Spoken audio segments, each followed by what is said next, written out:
விஷ்ணு புண்ணியபதி காலம் அப்படின்னு சொல்லக்கூடிய இந்த வைகாசி மாதத்துல சில விஷயங்களை நான் பகிர்ந்திருக்கேன். இதுல லாங் வீடியோ இந்த வீடியோக்கு மேல கொடுக்குறேன், அதுல டீட்டெயிலா சொல்லியிருக்கேன். அதுல சொல்லப்படாத சில விஷயங்களை இந்த ஷார்ட்ஸ் மூலமா நான் உங்களுக்கு கிட்ட சொல்றேன். இந்த விஷ்ணு புண்ணியபதி காலத்தை, இந்த வைகாசி மாதத்தை பாத்தீங்கன்னா மாதவ மாதம் அப்படின்னு சொல்லுவாங்க. விஷ்ணுவுக்கு வணங்கக்கூடிய, அதாவது விஷ்ணுவை வணங்கக்கூடிய ஒரு சிறப்பு வாய்ந்த மாதம் இந்த வைகாசி மாதம். அதுவும் வைகாசி முதல் நாள் தான் விஷ்ணு புண்ணியபதி காலம் தொடங்குது. சோ பாத்தீங்கன்னா நம்ம இந்த நாள்ல குலதெய்வ வழிபாடு செய்யறது உகந்த நாள். எந்த ஒரு வழிபாடாக இருந்தாலும் குலதெய்வத்தை வேண்டிட்டு தான் நம்ம மற்ற வழிபாடுகளை செய்யணும். விஷ்ணுவுக்கு ரொம்ப பிடிச்சமான துளசி பூஜை செய்யறது நல்லது. துளசியை விஷ்ணுவுக்கு இன்னைக்கு சாற்றுவதும் ரொம்ப ரொம்ப நல்லது. இத மாதவ மாதம் அப்படின்னு சொல்லப்படுது.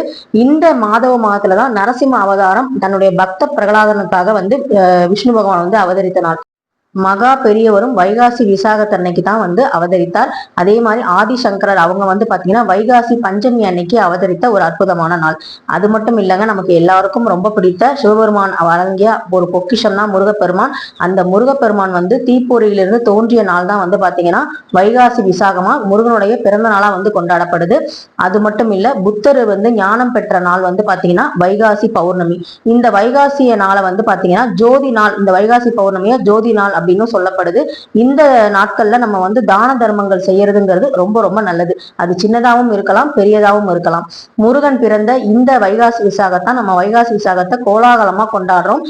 யமதர்மராஜரும் பாத்தீங்கன்னா வைகாசி விசாகத்தன்னைக்கு தான் அவதரித்தார் அப்படின்னு சொல்லப்படுது. அது மட்டும் இல்ல, இந்த சிவபெருமான நம்ம பௌர்ணமி அன்னைக்கு வழிபடும் பொழுது எல்லா சகல நன்மைகளும் நமக்கு கிடைக்கும்.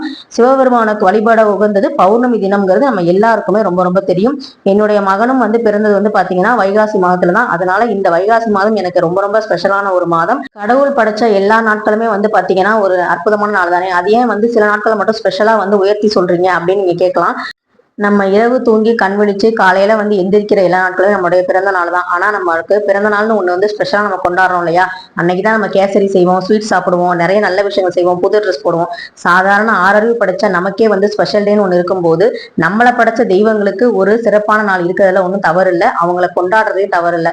ஆன்மீகம் என்பது ஒழுக்கத்தை சொல்லி கொடுக்கறது, நிறைய விஷயங்கள் சொல்லி கொடுத்திருக்கு. அது சில பேரால் அது தவறான வழியில காட்டப்படுது. ஆனா ஆன்மீகம் என்பது ஒழுக்கம் மட்டும்தான் பாத்தீங்கன்னா ஆன்மீகம். நான் நம்புறேன். நீங்க என்ன நினைக்கிறீங்க அப்படிங்கறத கமெண்ட்ல சொல்லுங்க. உங்களுக்கு இந்த வீடியோ பிடிச்சிருந்தா லைக் பண்ணுங்க. மேல லாங் வீடியோ கொடுத்து செக் பண்ணி பாருங்க. தேங்க்யூ.